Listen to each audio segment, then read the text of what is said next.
The gentleman just called and thinks that Donald Trump should give it a message to show how Donald Trump appreciates the distinction between Black Lives Matter as a concept and Black Lives Matter as an organization. How many times do we have to do this? I'm old enough to remember when Bill Clinton gave a speech about race in his second half of his second term, and said it was the most important speech of his presidency. Gave it out here in California, University of Santa Barbara, if I'm not mistaken, about how he cares about black people and about how we need to do better. And how remember Obama gave a big speech about Reverend Jeremiah Wright and why it was he was in the church of his racist, anti-Semitic pastor, and about how he couldn't deal with race and racism in America. And he given a couple of really important, deep speeches about. Here's the problem: Donald Trump's a businessman. Donald Trump hires people based upon their ability to get the job done. And Donald Trump does not believe that there is systemic racism in America. He thinks the whole thing is BS. And he's right. It is. In the year 2020, you're telling me a black kid who grows up in America cannot realize his or her potential if he or she follows the basic steps, finish high school, don't have a kid until you get married, get a job, keep the job, don't quit that job till you get another job, you will be poor.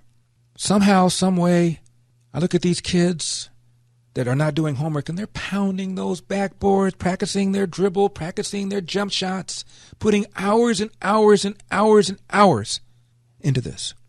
Can you imagine what would happen if they had a science teacher that barked at them the way their basketball coach barks at them? But you understand, when it comes to sports, that if you're going to get better, you're going to put in a lot of time, a lot of hours. The same concept does not apply to math, does not apply to history, does not apply to literature, does not apply to science, does not apply to chemistry, does not apply to biology. It doesn't. You recognize that this kid over here who put in more time on the court is going to be better than this kid over here who didn't put more time in the court. But you don't recognize this kid over here who put more time hitting the books in math is going to be a more advanced student than this kid who didn't. You don't seem to understand that distinction.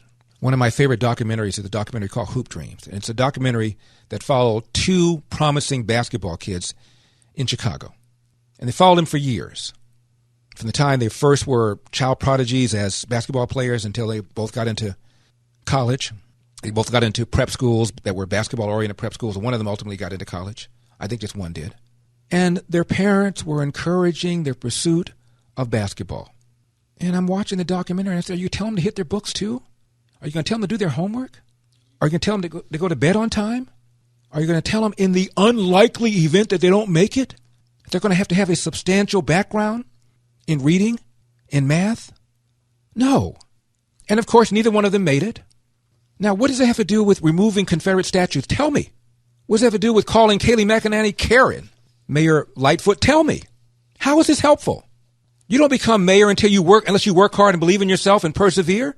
And you're saying the reason people are being killed in Chicago is because of Donald Trump's failure to pass gun control legislation? Please.